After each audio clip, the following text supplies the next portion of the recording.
नमस्कार। किसी गांव में कभी एक विधवा रहती थी जिसका इकलौता बेटा था शक्ति। माँ बेटा बहुत गरीब थे। बूढ़ी औरत ऊन साफ करती, लोगों के कपड़े सीती धोती और इस तरह अपना और बेटे का पेट पालती।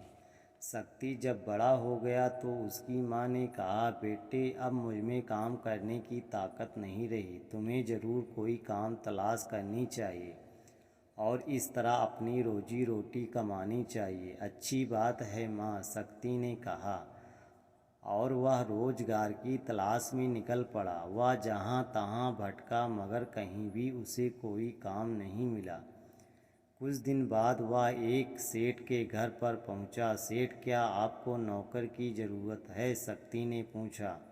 हाँ ज़रूरत है, सेठ ने जवाब दिया और उसने उसी समय शक्ति को नौकरी पर रख लिया। एक दिन गुजर गया मगर सेठ ने अपने नए नौकर से कुछ भी करने को नहीं कहा। दूसरा दिन भी गुजर गया मगर सेठ ने उससे किसी तरह का कोई हुक्म नहीं दिया। तीसरा दिन भी गुजर गया मगर सेठ ने उसकी तरफ बिल्कुल कोई ध्यान न दिया। शक्ति को यह सब अजीब लगा। उसकी समझ में नहीं आ रहा था कि सेठ ने उसे किस लिए नौकर रखा है। अंत में उसने सेठ से जाकर पूछा, मालिक आप मुझे कोई काम करने को देंगे या नहीं? हाँ हाँ, सेठ ने जवाब दिया, कल तुम मेरे साथ चलना। अगले दिन सेठ ने शक्ति को एक बड़ी चमड़े का खाल उतारने और उसके बाद 4 बड़े बड़े बोरे लाने और सफ़र के लिए 2 घोड़े तैयार करने की आज्ञा दी। एक घोड़े पर बैल की खाल और बोरे लाद दिए गए, दूसरे पर सेठ खुद सवार हुआ और वह चल दिए। जब वह बहुत दूर एक पहाड़ के बीच में नीचे पहुंच गए तो सेठ ने घोड़े रोके और शक्ति को बोरे और बैल की खाल उतारने का आदेश दिया। शक्ति ने ऐसा ही किया। तब सेठ ने कहा कि शक्ति, बैल की खाल को उल्टा कर उस पर लेट जाओ। शक्ति को समझ न आया कि किस्सा क्या है मगर उसे मालिक का हुक्म टालने की हिम्मत न हुई। उसने वैसा ही किया। सेठ ने शक्ति को खाल में लपेटकर बंडल बनाया, उसे अच्छी तरह कस दिया और एक चट्टान के पीछे छिप गया। कुछ देर बाद 2 बड़े बड़े पक्षी वहां आए। उन्होंने उस खोल को अपनी चोंचों से पकड़ लिया जिससे ताज़ा मांस की गंध आ रही थी और उसे एक ऊंचे पहाड़ की चोटी पर ले गए। चोटी पर पहुंचकर पंछी उस खाल को और पंजों से नोचने लगे, उसे इधर उधर खींचने लगा। खाल फट गई और उसमें से शक्ति लुढ़क कर बाहर आ गया। पक्षियों ने उसे देखा तो डर कर उड़ गए और खाल को भी अपने साथ उड़ा ले गए। शक्ति उठकर खड़ा हुआ और अपने इर्द गिर्द देखने लगा। सेठ ने उसे नीचे से देखा तो चिल्लाया, वह चुपचाप क्यों खड़े हो? तुम्हारे पैरों के आसपास जो रंगीन पत्थर पड़े हैं उन्हें मेरे पास नीचे फेंक दो। शक्ति ने नीचे की तरफ दृष्टि डाली। वहाँ उसे सचमुच ही बहुत से हीरे इधर उधर पड़े दिखाई दिए। उनमें से लाल, नीलम, पन्ने और फिरोज थे। हीरे बड़े और खूबसूरत थे और धूप में खूब चमक रहे थे। शक्ति हीरे उठाकर नीचे खड़े सेठ के पास फेंकने लगा। शक्ति बहुत देर तक काम करता रहा। अचानक उसके दिमाग में ख्याल आया तो उसका खून सूख गया। मालिक, मैं यहाँ से नीचे कैसे उतरूँगा? उसने पुकार कर सेठ से पूछा। कुछ और हीरे फेंक दो, सेठ ने जवाब दिया। मैं बाद में तुम्हें नीचे उतरने का तरीका बताऊंगा। शक्ति ने उस पर विश्वास किया और हीरे नीचे फेंकता रहा। जब बोरे ऊपर तक भर गए तो सेठ ने उन्हें घोड़े पर लाद दिया। ए बेटे, उसने हंसते हुए शक्ति को पुकार कर कहा, अब तो तुम समझ गए कि न मैं अपने नौकरों से क्या काम लेता हूँ। देखो तो वहाँ पहाड़ पर तुम्हारे जैसे कितने और हैं। इतना कहकर सेठ अपने घोड़ों को हाँक ले गया। शक्ति पहाड़ पर खड़ा हो गया। वह नीचे उतरने के रास्ते को तलाश करने लगा, मगर वह तो सिर्फ खड्डे खाइयाँ थी और हर जगह इंसानी हड्डियाँ बिखरी पड़ी थी। ये उन लोगों की हड्डियाँ थी जो शक्ति की तरह ही सेठ के नौकर रहे थे। शक्ति कांप उठा। अचानक उसे अपने ऊपर पंखों की जोरदार फड़फड़ाहट सुनाई दी और इसके पहले कि वह मर सके, एक बड़ा सा उकावा उस पर झपटा।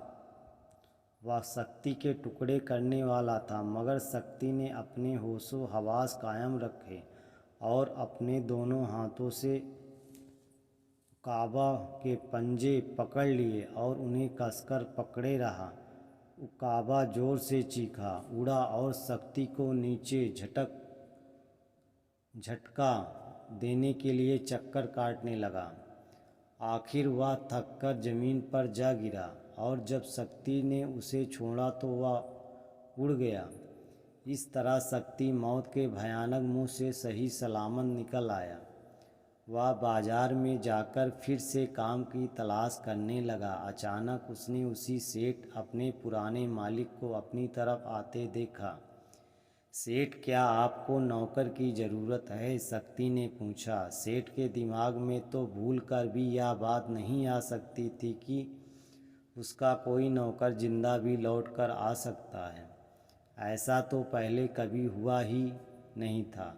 इसलिए उसने शक्ति को कोई दूसरा ही समझा और उसे साथ घर ले आया। कुछ समय बाद सेठ ने शक्ति को एक बैल की खाल लाने और उसके बाद 2 घोड़े तैयार करने और 4 बोरे लाने का हुक्म दिया। वह उसी पहाड़ की तरफ रवाना हो गए। वहां पहुंचकर सेठ ने पहले की ही भांति शक्ति को खाल पर लेटने और उसे अपने इर्द गिर्द लपेट लेने के लिए कहा।